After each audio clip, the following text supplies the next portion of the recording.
Israel has captured Beaufort Castle in southern Lebanon. On paper, it's a medieval fortress.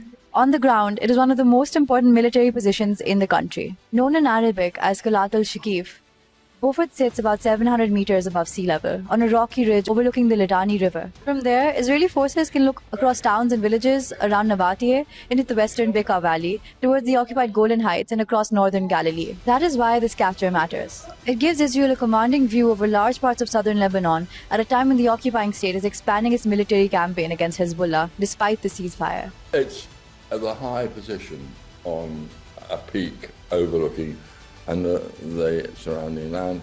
The land falls very steeply down to the Litani River, which is the major river in southern Lebanon, and the Litani has been a sort of unofficial border between Israeli influence and Lebanese control.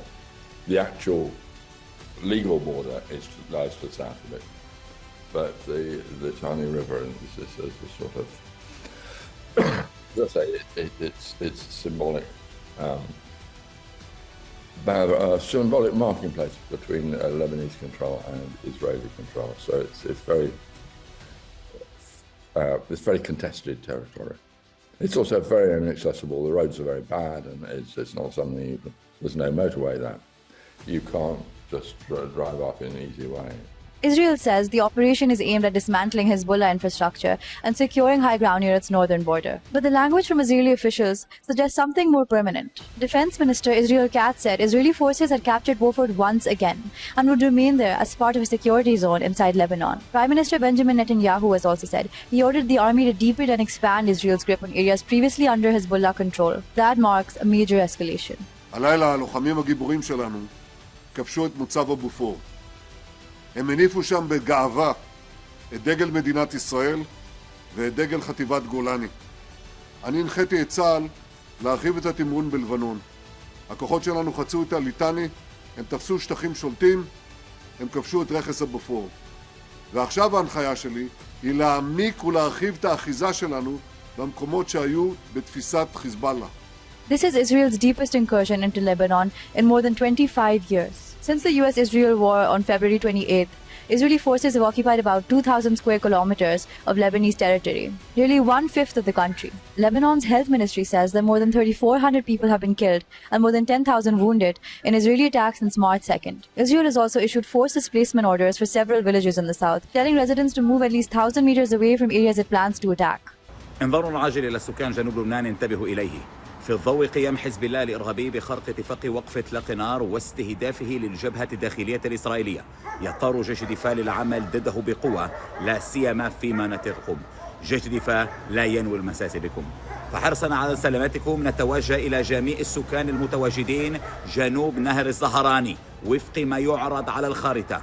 عليكم إخلاء منازلكم فورا. كل من يتواجد بالقرب من عناصر حزب الله أو منشآته أو وسائل القتالية يعرض حياته للخطر. كل مبنى يستخدم من قبل حزب الله لأغراض عسكرية قد يصبح عرضة للاستهداف. فيا سكان جنوب لبنان عليكم الانتقال فورا إلى شمال نهر الزهراني. انتبهوا، أي تحرك جنوبا قد يعرض حياتكم للخطر.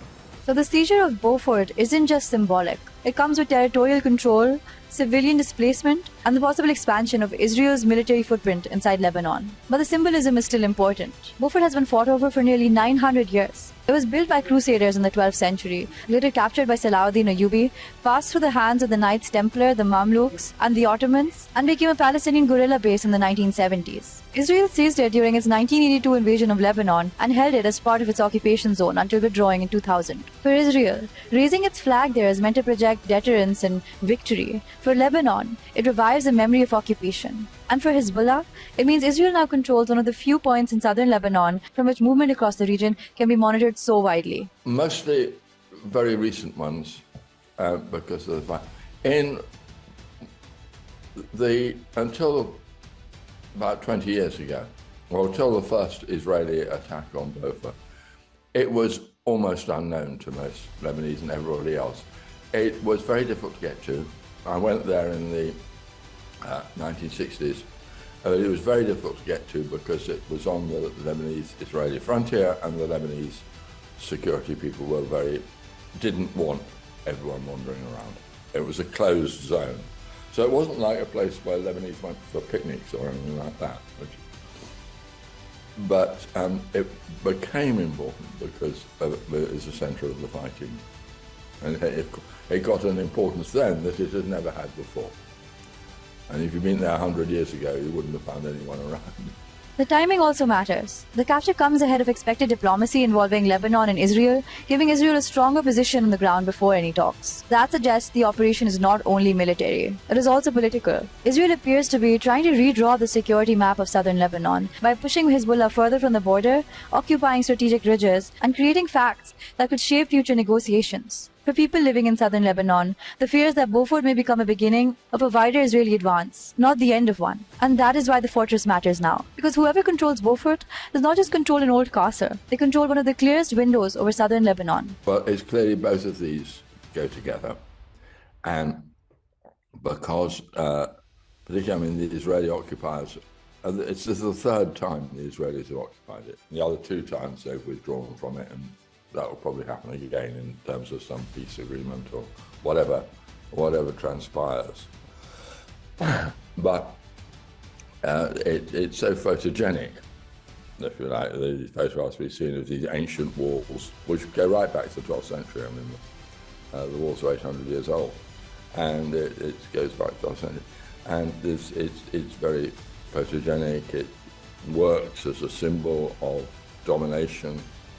They use it as a symbol of domination and so on, for that reason. Militarily, as I was saying before, militarily in terms of modern warfare, it can't amount to very much. It could be completely destroyed in an hour's bombing. It's not a major defensive structure anymore. No, so we'll say symbolic is the most important.